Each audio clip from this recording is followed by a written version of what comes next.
नई किरण से स्वर्ण में हुआ उजाला है।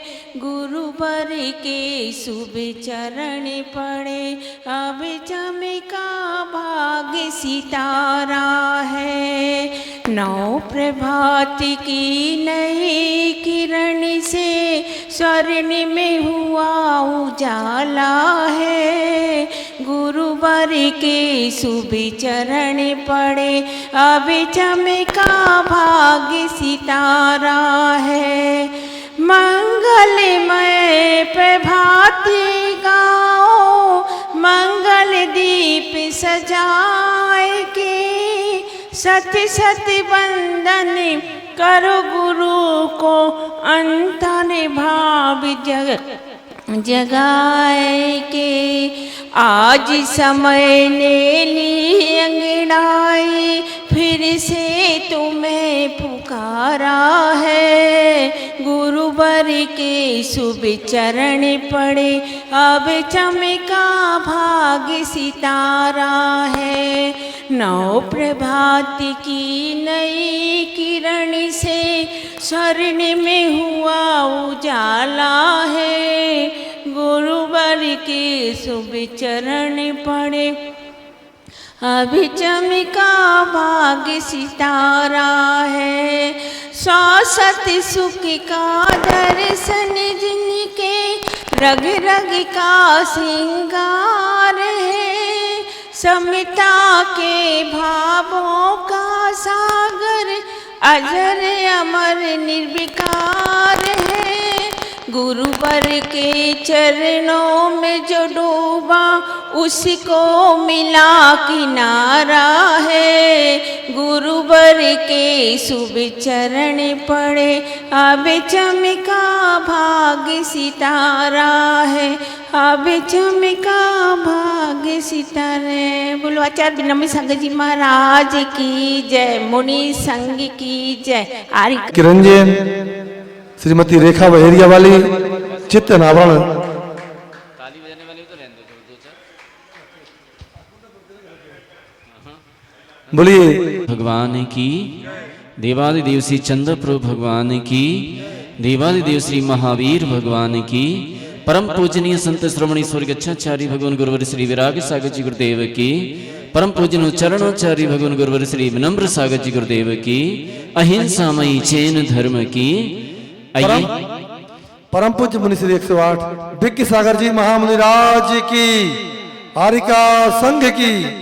आइए 5 प्रकार के स्वाध्याय में प्रक्षना स्वाध्याय, जिज्ञासा समाधान। और सबसे पहली जिज्ञासा कर रहे हैं हमारे सामने हमारे मंत्री जी क्रांत कुमार जी।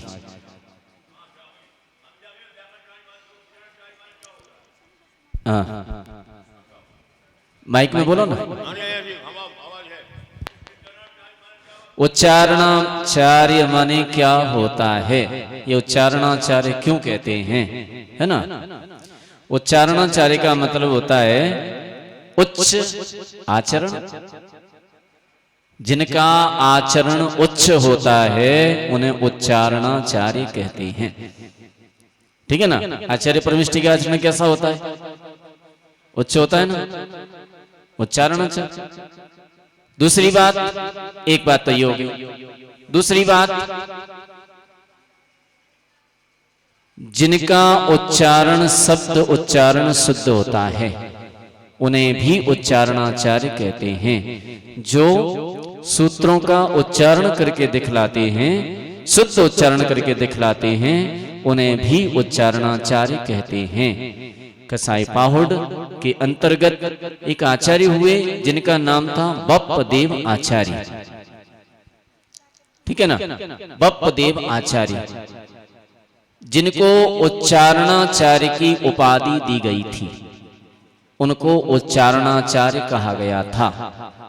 तो जब कसाई पहाड़ों का कोई स्वाध्याय करते हैं, अध्ययन करते हैं, तो उसमें 2 तरह से कथन किए जाते हैं। एक कथन किया जाता है चूर्णी सूत्र। तो चूर्णी सूत्र से मतलब रहता है वहां पर गुण स्थान की अपेक्षा से कथन किया जाता है। और दूसरा उच्चारणा वृत्ति। उच्चारणावृत्ति का मतलब है जो उच्चारणाचार्य ने उसका व्याख्यान किया है उसको कहा जाता है। उनका मूल में नाम था बप्पदेवाचार्य और उनको उच्चारणाचार्य की उपाधि दी गई थी। उसी का अनुसरण करते हुए, माने उन आचार्य का अनुसरण करते हुए उनको प्रकाश में लाने के लिए, और हमारे पूज्य गुरुदेव विनम्र सागर जी महाराज, उनका उच्चारण तो आप जानते ही हैं, शुद्ध उच्चारण उनका जो भी शब्द बोलते हैं, तो उनको देखते हुए सभी लोगों ने उन्हें उच्चारणाचार्य की उपाधि प्रदान की थी। ठीक है ना।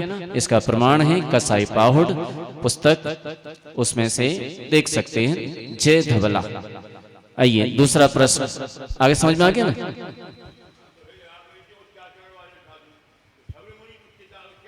तो बोलो ना सबको, बोलो ना, किसने मना किया? सबको बोलो।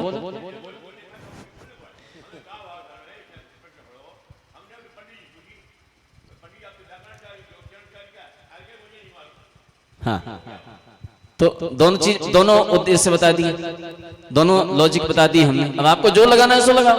आचार्य परमेष्टि का आचरण उच्च होता, वो भी लगा लो। किसने मना किया है? हाँ, 108 लगाओ, जो लगाना है सो लगाओ। संत श्रोमणी लगाते हैं, मुनि पुंगव लगाते हैं, बहुत सारी उपाधियां लगाते हैं। कई मुनि महाराजों के सामने लगाते हैं, है ना। वात्सल्य रत्नाकर लगाते हैं, वात्सल्य चारित्र श्रोमणी लगाते हैं, कई उपाधियां लगाते हैं। अभी फिर तो यूं कहेंगे कि चारित्र श्रोमणी क्यों लगाया, कि अन्य का चारित्र नहीं है? फिर क्या कहेंगे? भाई किसी के सामने हमने चारित्र श्रोमणी लगाया, किसी के सामने चर्या श्रोमणी लगाया, क्या अन्य की चर्या नहीं है? अन्य साधु वो भी तो चर्या करते हैं, वो भी एक बार खाते हैं, वो भी पैदल विहार करते हैं, केस लॉन्च करते हैं, सामायिक करते हैं, स्वाध्याय करते हैं, सब कुछ करते हैं। तो लोगों की भावना रहती है, लोगों की भक्ति रहती है, और भक्ति वसात जो कुछ भी कह दिया जाए, जो कुछ भी उपाधि दे दी जाए, यद्यपि साधु लोग उपाधियों से परे रहते हैं, उन्हें उपाधियों से कोई लेना देना नहीं रहता है। ये तो भक्तों की भावना रहती है। हमारे पूज्य आचार्य विद्यासागर जी महाराज, क्या उपाधियों से उन्हें कोई प्रयोजन था? नहीं, लेकिन हम ही लोग तो लगाते थे। कोई संत श्रोमणी, कोई कुछ, माने उपाधियां कौन लगाता था? हमारे आचार्य विराग सागर जी उपाधियां लगाते हैं, कई उपाधियां लगाते हैं। उन्हें कोई प्रयोजन है? नहीं, उन्हें कोई प्रयोजन नहीं है इन उपाधियों से। उन्हें तो प्रयोजन है मात्र एक अरिहंत उपाधि लगाने की, कि हमें तो अरिहंत पद की प्राप्ति हो। उन्हें कोई प्रयोजन नहीं किसी उपाधि से। लेकिन ये उपाधियां जितनी भी होती हैं, ये उपाधियां सिर्फ भक्त लोग लगाते हैं, भक्तों की भावना होती है, और भक्तों की भावना के कारण ये उनको प्रदान कर देते हैं। आचार्य विशुद्ध सागर जी महाराज बहुत सारी उपाधियां मिली, है ना। और भी मुनिराज हैं, बहुत सारे मुनिराज हैं जिनको उपाधियां मिलती हैं। उन्हें कोई प्रयोजन नहीं है न सांसारिक उपाधियों से, लेकिन भक्तों की भावना। अब क्या कह सकते हैं? अब कोई तीर्थंकर कह देता है। आजकल तो एक और चला है महामुनिराज, है ना। क्या कोई मुनि महाराज ने कहा था कि तुम्हें महामुनिराज कहो? किसी ने नहीं कहा, लेकिन हम कहते हैं महामुनिराज। अब कोई आचार्य परमेष्टि उनको महामुनिराज, कोई मुनि महाराज उनको भी महामुनिराज। अब सब महामुनिराज हो जाएंगे तो फिर अब तीर्थंकर से क्या कहेंगे हम? लेकिन भावना है भक्तों की, उनकी भक्ति है, वो कुछ भी कह सकते हैं। हम क्या कर सकते हैं?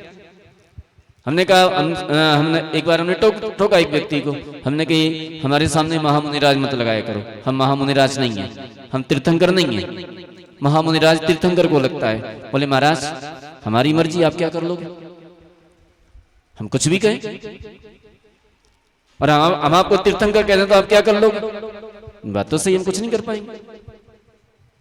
तो ये तो भक्तों की भावना रहती है, कुछ भी कह सकते हैं, कुछ भी उपाधि लगा सकते हैं, कोई भी उपाधि लगा सकते हैं, और ये उनकी भक्ति। ऐसा नहीं कि उन्हें दोष लगता है, इसमें दोष नहीं लगता। उनके पुण्य में तो वृद्धि होती है, उनके पुण्य में वृद्धि होती है। वो कोई भी उपाधि लगा करके उनका गुणगान करें, अपन गुणगान करते हैं, भगवान का गुणगान करते हैं, कि कितनी कितनी उपाधियां लगाते हैं। तो ऐसा नहीं है कि उनको दोष लगता है, दोष नहीं लगता, उन्हें पुण्य की वृद्धि होती है। यदि साधु उसमें लिप्त हो जाए तो जरूर दोषी हो जाए। उन उपाधियों में साधु दोषी हो जाए, साधु कहने लगे, साधु अपने हाथ से लगाने लगे, तो जरूर दोष होता है, तो दोषी हो सकता है। और भक्त लगाते हैं तो ना तो साधु दोषी है ना भक्त दोषी है, उसे तो निरंतर पुण्य की ही वृद्धि होती है।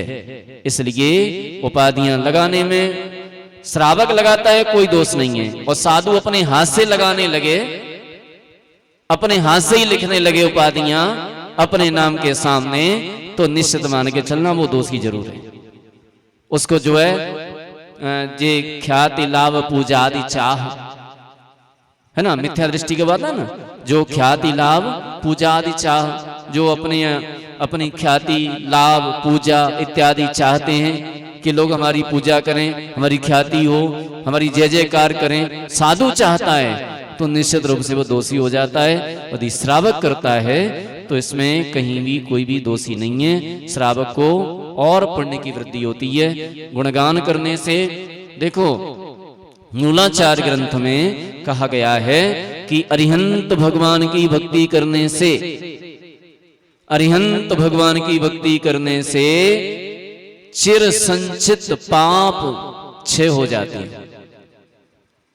अनादि काल के पाप जो होते हैं हमारे सत्ता में पड़े हैं वो क्षय हो जाते हैं। और आचार्यों की भक्ति करने से, गुरुओं की भक्ति करने से विद्या मंत्र सिद्ध हो जाती है। जितनी भी विद्याएं संसार में गुरु की भक्ति करने से सिद्ध हो जाती हैं। अरे विद्या मंत्र छोड़ो, संसार में जितने भी कार्य हैं, सांसारिक कार्य छोड़िए, जितने भी सांसारिक पारमार्थिक जितने भी कार्य संसार में हैं, गुरुओं की भक्ति करने से सारे कार्य सिद्ध हो जाते हैं। ऐसा कोई कार्य नहीं है जो गुरुओं की भक्ति करने से सिद्ध न हो, भगवान की भक्ति करने से सिद्ध न हो। अब आप भक्ति कैसे करोगे? कुछ न कुछ तो अवलंबन लेना पड़ेगा। तो कभी कभी प्रशंसा करके, अब प्रशंसा में क्या करेंगे? तो प्रशंसा में कई प्रकार की उपाधियां लगा करके, कई प्रकार के गुणगान करके उनकी प्रशंसा की जाती है। तो ये प्रशंसा है, मुनिराजों की प्रशंसा है, आचार्य भगवान की प्रशंसा है। और प्रशंसा करने से हमारे पुण्यार्थ सब होता है, पुण्य का बंध होता है, बहुत सारे कार्य सिद्ध होते हैं। इसलिए श्रावक यदि प्रशंसा करता है तो इसमें कोई दोष नहीं है, उसे पुण्य का अर्जन होता है। और साधु उसमें लिप्त होता है तो जरूर दोषी हो जाता है। इसलिए साधु को लिप्त नहीं होना चाहिए उपाधियों में। अगला प्रश्न अब आ गया समझ में? मंत्री जी आ गया ना? हाँ बोलो, वो माइक दो, माइक। हम भी बोल रहे हैं। हाँ। हमारे समस्त साधु, चाहे विद्यासागर जी, चाहे विराग सागर जी, जगह जगह पर पंचकर्ण कराते हैं, है ना। ये धर्म प्रभावना, धर्म भावना, धर्म देशना किस प्रकार से विस्तारित होती है, ये तो बहुत पुण्य कार्य है। यह किसी भी समाज के लिए इससे अच्छा, इससे बड़ी पूजन तो होती ही नहीं है। यह अनेक स्थानों पर जाकर करवाते हैं तो उसमें कहाँ तक क्या सफलता होती है समाज की। एक दूसरी बात, क्या क्या बोला? सफलता महाराज, समाज कहाँ तक सफल होती है अपने कार्यों में, धर्म कार्यों में। एक दूसरा, जो हमारे पुराने जिनालय गांव में हैं, वहाँ पूजा करने वाला नहीं कोई है ना, सब भगया शहर में, उनकी देखरेख कैसे होगी? हाँ, बहुत अच्छी बात है। मंत्री जी ने प्रश्न किया है, जगह जगह पंच कल्याणक होते हैं। देखिए, पंच कल्याणक होने में कोई बात नहीं, पंच कल्याणक होना चाहिए, है ना। हम भी कहते हैं होना चाहिए, लेकिन मर्यादा पूर्वक भी होना चाहिए। आजकल पंच कल्याणक इतने होने लगे हैं कि जैसे इतने शांति विधान नहीं होते, है ना। अब पंच कल्याणक देख लेंगे, तुम्हारे पत्र का आएगी, टंगी टंगी पत्र का फट जाएगी। अब जाने आने वाले कितने लोग हैं? बहुत कम लोग हैं। दूसरी बात, पंच कल्याण कराइए, बहुत अच्छी बात है, धर्म भावना है, लेकिन पंच कल्याण को व्यापार मत बनाइए। पंच कल्याण को क्या बना दिया है आज लोगों ने? व्यापार बना दिया है। कुछ नहीं करना है, क्या करना है? मंदिर के पास पैसा नहीं है, कमेटी के पास पैसा नहीं है, बोले एक काम करो पंच कल्याण करा दो। है ना, पंचकल्याण करा लो, एक प्रतिमा ले आओ, पंचकल्याण करा लो, पैसा बच जाएगा। नहीं नहीं, कितना महान पुण्य का अनुष्ठान है, कितना महान पुण्य का अनुष्ठान। पंचकल्याणक से बढ़कर के दुनिया में कोई भी धर्म अनुष्ठान नहीं है, कोई भी पुण्य का अनुष्ठान नहीं है, ये बात ध्यान रखना। लेकिन जहां पर हम उसे व्यापार बना देते हैं तो फिर दोष के भागी भी हो जाते हैं, ध्यान रखना। आजकल बड़ी विकट स्थितियां हैं। बोले महाराज कौन से आएंगे? बोले वो महाराज आएंगे जो 5 करोड़ की बोली लगवा सके। ज्ञान, ध्यान, तप कुछ नहीं देखना है, ये नहीं देखना विशुद्धि कितनी है, ये नहीं देखना उनके अंदर, प्रतिमा के अंदर क्या संस्कार पड़ेंगे ये नहीं देखना, ये कुछ नहीं देखना। कैसे महाराज चाहिए? जो पैसा इकट्ठा करवा सके वो चाहिए, जो पैसा दिलवा सके वो चाहिए। और जो पैसा नहीं दिलवा सकते महाराज आपसे नहीं करवाना, मतलब वो उनसे ही कैसे उनसे ही करवाएंगे। ये विडंबना है हमारी समाज में, ये विडंबना है। साधु को क्या बना रखा है तुमने? साधु को इनकम का जरिया बना रखा है, साधु को पैसा इकट्ठा करने का माध्यम बना रखा है। अरे जिन साधुओं के माध्यम से, जिन संतों की कृपा से, जिन साधुओं के चरण सानिध्य में बैठ करके हम स्वर्ग और मोक्ष की साधना करते हैं, उन साधुओं के माध्यम, उन साधुओं को तुमने पैसा कमाने का माध्यम बना रखा है। विचार तो करो जरा। पंचकल्याण की बात करते हो, धर्म अनुष्ठान की बात करते हो। जो पैसा ज्यादा दिलवाएंगे, भले ही हमारे इस नगर में साधु बैठे हों, भले ही हमारे नगर में साधु हैं, लेकिन बुलाएंगे किसको? जो पैसा इकट्ठा करवा दे, जो पैसा इकट्ठा करवा सके। ये हमारे पंचकल्याणकों की स्थितियां रह गई हैं। अब हम क्या करें, क्या किसी से कहें? बढ़िया से बढ़िया बोली लगवाना है, चाहे क्रिया मंत्र, उनमें प्रतिमाओं में मंत्र दिए जाते हैं, प्रतिमाएं प्रतिष्ठित होती हैं। ये पाषाण है, क्या है? ये पाषाण है, इसमें जीव नहीं है। इन पाषाण को परमात्मा बनाया जाता है। काय के माध्यम से? मंत्रों के माध्यम से, गुणारोपण के माध्यम से इनको भगवत्ता प्रदान की जाती है। और जिनके सामने हजारों, लाखों, करोड़ों व्यक्ति अपना कल्याण करते हैं, सम्यक दर्शन को प्राप्त करते हैं, जिन प्रतिमाओं के दर्शन करके, पूजन करके, उन प्रतिमाओं को वहां भगवान बनाया जाता है। और उन भगवान बनाने के लिए उन प्रतिमाओं में जो मंत्र दिए जाते हैं, मंत्रों की किसी को कोई चिंता नहीं है। क्रिया छूट जाए तो छूट जाए, कोई फर्क नहीं पड़ता है, लेकिन हमारी एक बोली नहीं छूटने पावे। अगर बोली छूटेगी तो गड़बड़ हो जाएगा। कमेटी वाले गुस्सा होंगे, फिर पंडित जी को बड़ा वो रहता है, डर लगा रहता है। अगर बोली नहीं लगवाएंगे तो गड़बड़ हो जाएगा। इसलिए पंचकल्याणक तो होना चाहिए, पंचकल्याण कोई बात नहीं है, करवाना चाहिए और होना चाहिए। करवाओ, जितने करवा सकते हो करवाओ, लेकिन पंचकल्याण को व्यापार मत बनाओ। पंचकल्याणक विशुद्धि बनाने के लिए है। पंचकल्याणक स्वर्ग मोक्ष का साधक है, स्वर्ग मोक्ष का देने वाला है। उस पंचकल्याण, उन पंचकल्याणक में विशुद्धि विशेष बनती है। उन पंचकल्याणकों को इनकम का माध्यम मत बनाइए। अगर इनकम का माध्यम बना दिया तो फिर दोष के भागीदार भी आप बनोगे। अगर प्रतिमाओं में कहीं प्रतिष्ठा में कोई कमी रह जाती है, आप देखो ना, अब सोनागिर जाओ मंत्री जी, सोनागिर जाइए, और सोनागिर चंदा प्रभु भगवान की प्रतिमा है ऊपर पहाड़ पर, और उस प्रतिमा के सामने आप खड़े हो जाइए और वहां से आपको आने का मन नहीं करेगा। बोले और रुक जाए और खड़े रहे, और वहां पर जो विशुद्धि बनती है वो शायद अन्य जगह देखने को न मिले। ठीक है ना? वो प्रतिमा इतनी विशुद्धि वहां क्यों बनी? आखिर पाषाण तो वो भी है। और एक प्रतिमा के सामने, बड़े बाबा के सामने खड़े हो जाओ कुंडल पर, देखो वहां से आने का मन होता है कि नहीं होता? नहीं होता। कितनी विशुद्धि बनती है वहां पर, कितना अच्छा लगता है। अन्य अन्य जहां पर प्राचीन प्रतिमाएं हैं, जो प्रतिमा विराजमान हैं, उनके दर्शन कीजिए। और उनके दर्शन जब आप करेंगे और जब प्रतिमा को एकटक निहारेंगे, वहां खड़े रहेंगे, तो देखो आपके अंदर कितनी विशुद्धि आती है, परिणाम कितने निर्मल होते हैं।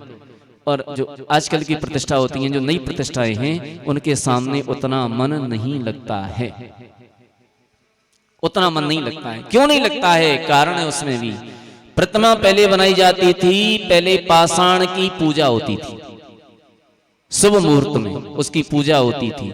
फिर उसमें जो शिल्पी होता था, देखो गोमटेश बाहुबली, जब वो राजा चामुंडा राय ने भगवान की प्रतिमा बनवाई, शिल्पी को बुलाया और शिल्पी से कहा गया, तू जितना पत्थर निकालेगा तुझे उतना सोना दिया जाएगा।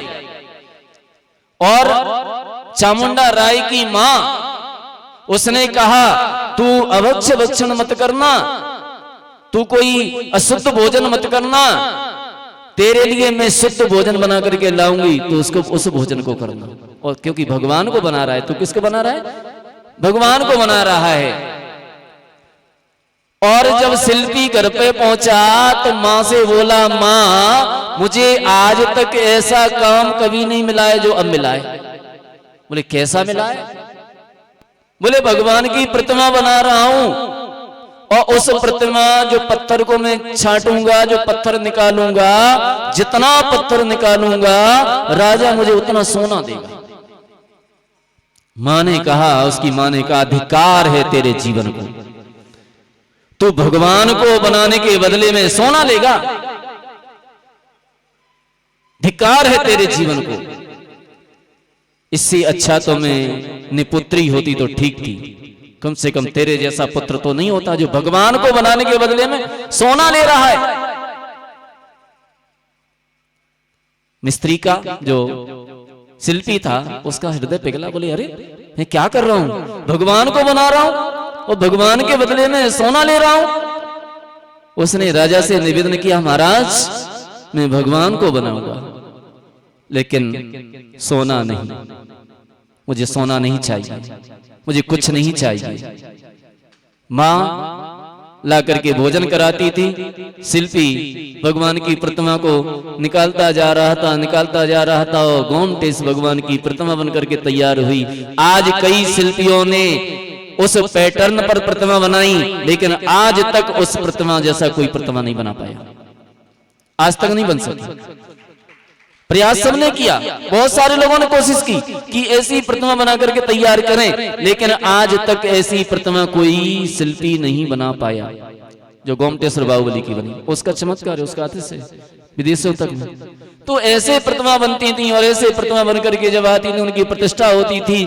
वो आचार्य महाराज जिन्हें न कुछ लेना न देना, किसी से वीतरागी विरागी वो प्रतिष्ठा करते थे। वे निर्लोभी पंडित जिन्हें किसी प्रकार का लोभ नहीं था, और वे राजा महाराजा जिन्हें धन की कोई परवाह नहीं थी, उन प्रतिमाओं की प्रतिष्ठा करवाते थे। आज वो प्रतिमाएं जो है अतिशयकारी हैं, चमत्कारी हैं, आज हम उनके चमत्कार देखते हैं। लेकिन आज प्रतिमा कैसे बन करके आती हैं सबको मालूम है, जयपुर से आती हैं, जयपुर से आकर के उनकी प्रतिष्ठा हो जाती है ना, पंचकल्याणक हो जाता है ना। और हमारा जो धन है ना, वो भी पता नहीं किस किस समाज में जाता है, कि बैंड वालों पे, हाथी वालों पे, इधर उधर चला जाता है।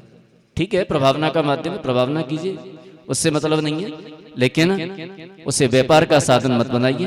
प्रतिष्ठा करिए, प्रभावना कीजिए, व्यापार का साधन नहीं बनना चाहिए। हमारा उद्देश्य ये नहीं होना चाहिए कि हम पंच कल्याण कराएंगे तो हमें 50 लाख रुपए या 1 करोड़ रुपए बच जाएंगे।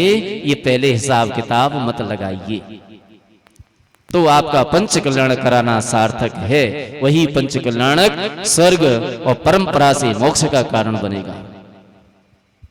ठीक है ना, चाहे मंत्री हो, चाहे अध्यक्ष हो, चाहे कोई भी हो, चाहे कमेटी वाले हो, चाहे समाज वाले हो, चाहे श्रावक जन हो। एक पंडित जी पंच कल्याण कराने गए, उनका नाम था कंजूस। वो कंजूस थे, बहुत ज्यादा कंजूस थे, इतने कंजूस थे कि 1 पैसा खर्च करने में, धर्म के नाम पर 1 पैसा खर्च करने में उन्हें पसीना आ जाता था। बहुत ज्यादा कंजूस। पंडित जी के पास गए, पंडित जी पंच कल्याण कराना है। पहले पंडितों के पास बड़े सम्मान से जाते थे, हाथी पर बिठा करके लाते थे। अब तो फोन कर देते हैं, पंडित जी आ जाओ, पंडित जी भी आ जाएंगे। अब सस्ते हैं पंडित जी, आ जाते हैं। पहले हाथी पर बिठा करके बड़े सम्मान के साथ लाते थे उनको। पंडित जी के पास गए, पंडित जी पंच कल्याण कराना है। बोले पंच कल्याण कराना है, तुम्हें पंच कल्याण करना? बोले हाँ पंच कल्याण कराना है। बोले पंच कल्याण के 5,000 रुपए खर्च होंगे। अब पहले 5,000 बहुत थे। बोले 5,000 खर्च होंगे। बोले हम करेंगे। तो बोले एक काम करो, कहाँ है 5,000 रुपए? बोले ये रहे। बोले पंडित जी का कोई भरोसा नहीं, अभी भी लौट जाएगी। वो उसका सेठ का कोई भरोसा नहीं, अभी भी लौट सकता है। बोले एक काम करो, ये 5,000 रुपए लेकर के हम तुम्हारा पंच कल्याण करा देंगे। पंच कल्याण करनी हमारी गारंटी है। ये 5,000 रुपए वो सामने नदी बह रही है, उस नदी में डालिया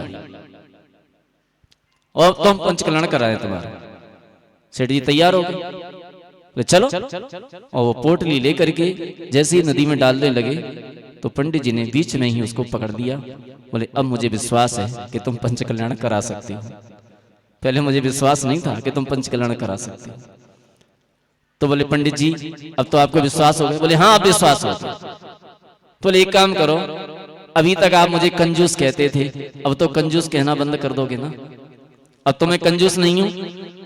बोले नहीं तुम कंजूस नहीं, अब तुम महाकंजूस हो। पहले तुम कंजूस थे, अब तुम महाकंजूस हो। बोले कैसे?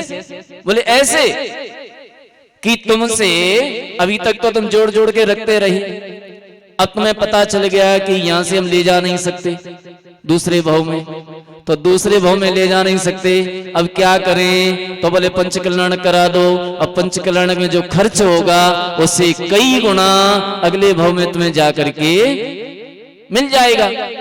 अब तुमसे इस भाव में नहीं भोगा गया, अगली पर्याय में ले जाने के लिए अब तुम पंच कल्याण कराने के लिए आए।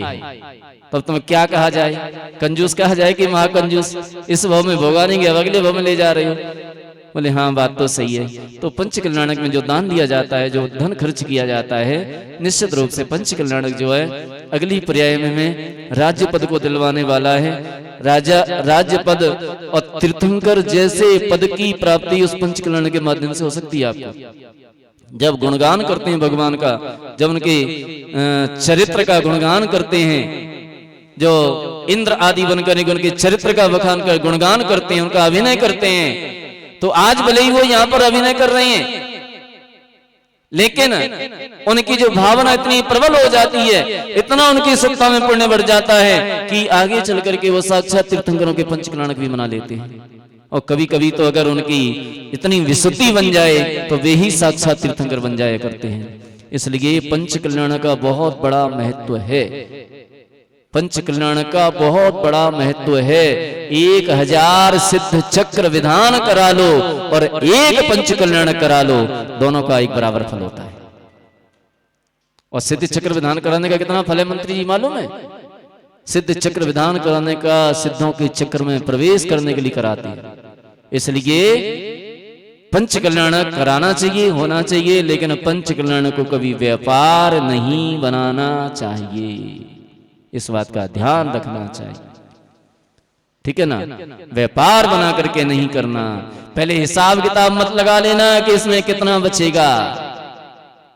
ये कहना कि हमारे पास इतना धन है, इस धन को पंच कल्याणक में खर्च करना है, बस ये भावना रखना। और ऐसी भावना के साथ मैं पात्र बन करके और पंच कल्याण करूंगा।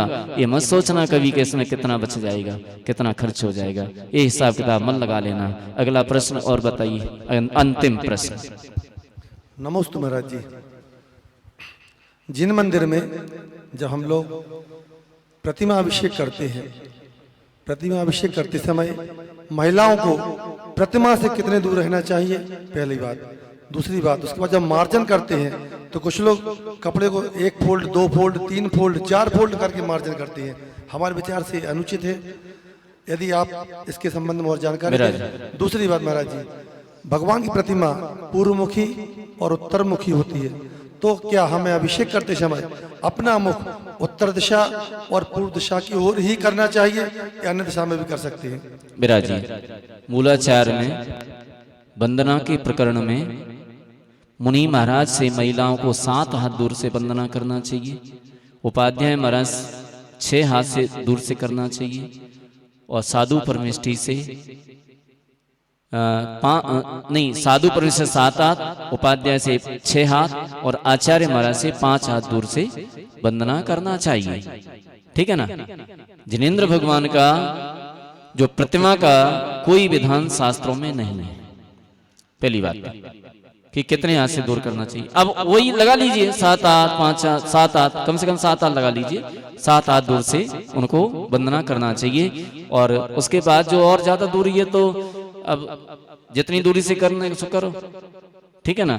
इसका शास्त्रों में कहीं कोई ऐसा उल्लेख नहीं है। अगर किसी को ऐसा उल्लेख मिला हो तो हमें बता सकते हैं ताकि हम भी आगे बता सकें।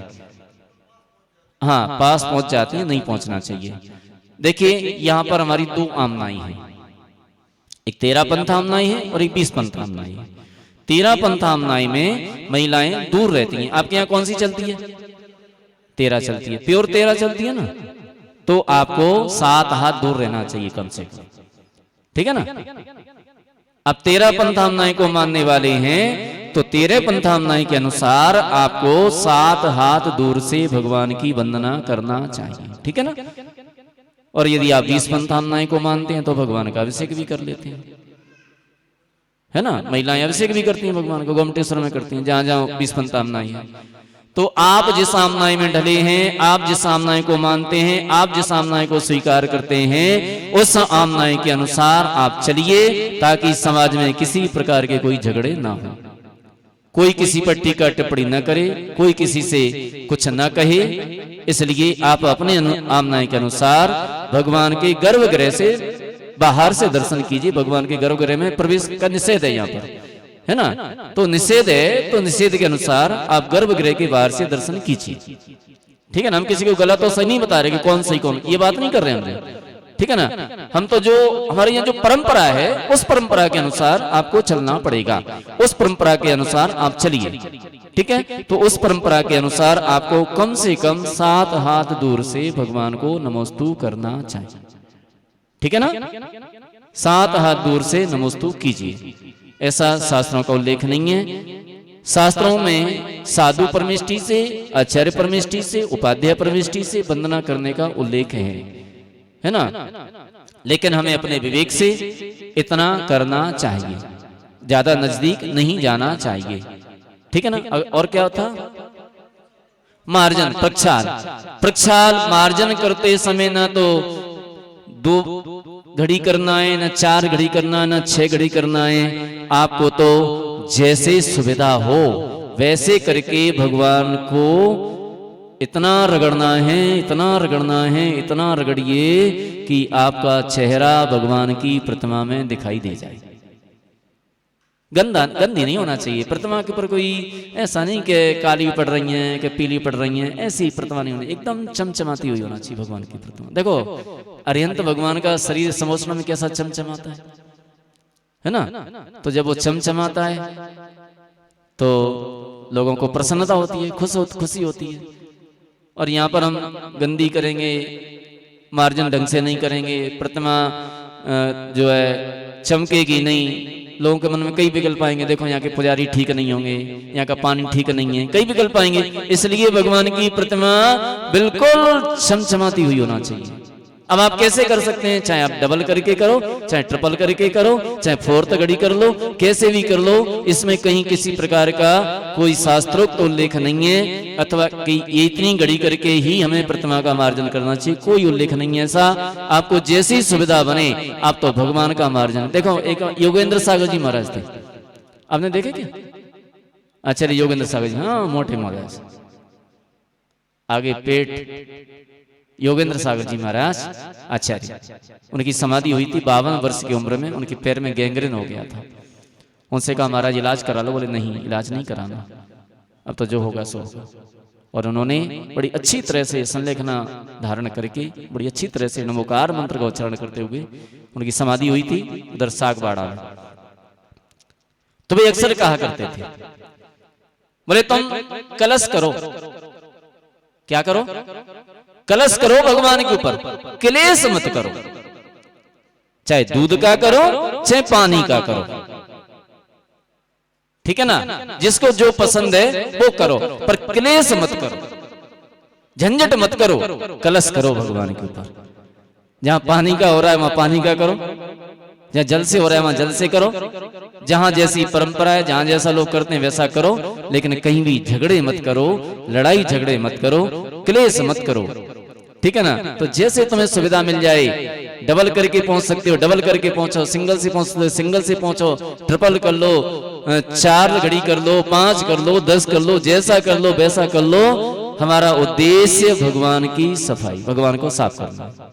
जो पानी वगैरह रह गया है, अंदर जल नहीं रहना चाहिए भगवान के, अगर जल रह जाएगा उसकी मर्यादा खत्म हो जाएगी, कीड़े पड़ेंगे, उसमें दोष लगेगा। नीचे जल भरा रह जाएगा, कीड़े पड़ेंगे, दोष लगेगा।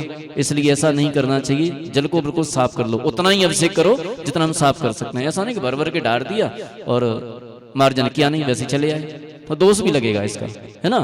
इस बात का ध्यान रखें। और कौन सा था? अभिषेक करते समय अभिषेक करने वाले का मुख उत्तर दिशा या पूर्व दिशा में ही होना चाहिए। अभिषेक करने का मुख, यदि भगवान का मुख पूर्व दिशा में तो अभिषेक करने वाले का मुख उत्तर दिशा में होना चाहिए, और यदि भगवान का मुख उत्तर दिशा में तो अभिषेक करने वाले का मुख पूर्व दिशा में होना चाहिए। ऐसे ही दिशाओं का निर्धारण किया है आचार्य उमा स्वामी महाराज ने श्रावकाचार में। अब दो ही साइड से कर रहे हैं तो उसमें दोनों में दोष खत्म हो गया, दृष्टि मिल गई दोनों की। जैसे भगवान को कर देते हैं ना, बोले भगवान के मान लीजिए पश्चिम दिशा में, तो उधर से एक प्रतिमा कर दो, तो दोनों की दृष्टि मिला दो, तो दोष खत्म हो जाता है। ऐसे दोष खत्म कर लो, कोई बात नहीं, कर रहे हैं करने दो, किसी को रोकना नहीं। जितने पुजारी बढ़ सके, तुम्हारा तो एक उद्देश्य होना चाहिए, दोष को मत देखिए, दोष का असर ज्यादा नहीं होता है। तुम तो ये देखो कि हमारे मंदिर में 50 नहीं 100, 200, 500, हजारों पुजारियों की लाइन लग जाए, चाहे इधर से करो चाहे इधर से करो, और अकेले हो तो पूर्व दिशा की ओर कर लो मुख, है ना। और 100-200 लोग हैं तो करने दो, दोनों तरफ से करने दो, कोई दोष नहीं है इसमें, कहीं दोष नहीं लगते। और जो दोष बताता है वो हमारे पास ले आना, उसको बाद समझा देंगे हिंदी में, इसमें कोई दोष नहीं है। इसलिए आप तो ये भावना रखो, हमारे बुजुर्गों से कहना है, यदि बच्चा गलती करता है करने दो, यदि बच्चा कोई गलती कर गया है कर जाने दो, आज गलती कर गया है कल सुधार लेगा। बताना ही है तो उसे धीरे से बता दो, बेटा ऐसे नहीं ऐसे कर लो। अगर तुम चिल्ला पड़े जल्ला पड़े, कल से वो आना बंद कर देगा, आएगा नहीं, अभिषेक छोड़ देगा, पूजा छोड़ देगा। इसलिए हमें किसी की गलती बताने की आवश्यकता नहीं है। अगर ज्यादा वो गलती कर रहा है, नहीं मान रहा है, तो जाके कोई महाराज से अथवा कोई पंडित जी से उसको समझवा। तुम नहीं समझा सकते हो तो, और समझा सकते हो तो धीरे से समझा दो उसको, बेटा ऐसे नहीं ऐसे करो, पुण्य लगता है, इसमें पुण्य का बंद होगा, ऐसे करोगे तो पाप का बंद होगा। और तुम चिल्ला पड़ेगी, ऐसे करते हैं, ऐसा होता है, वैसा होता है, तो कल से आना बंद कर देगा, पुजारी कम हो जाएंगे, संख्या घट जाएगी, और घट रही है। इसलिए इस बात का भी ध्यान रखें, ये दोषों को ना देखें कि उत्तर दिशा में खड़े हो गए तो शुभ है, दक्षिण दिशा में हो गए तो गलत है, हो जाने दो। तुम तो अभिषेक करने दो, उनको शांति धारा करने दो, कोई फर्क नहीं पड़ने वाला है, ठीक है ना। और कोई प्रश्न तो नहीं था? आप तो करने दीजिए, आप करवाइए, आप व्यवस्था बनाइए, उनकी बहुत अच्छी तरह से व्यवस्था बनाइए, उनको जैसे बने तैसे जोड़िए। इस तरह से आज का ये जिज्ञासा समाधान यहीं पर संपन्न होता है। पुनः कल आगे देखेंगे।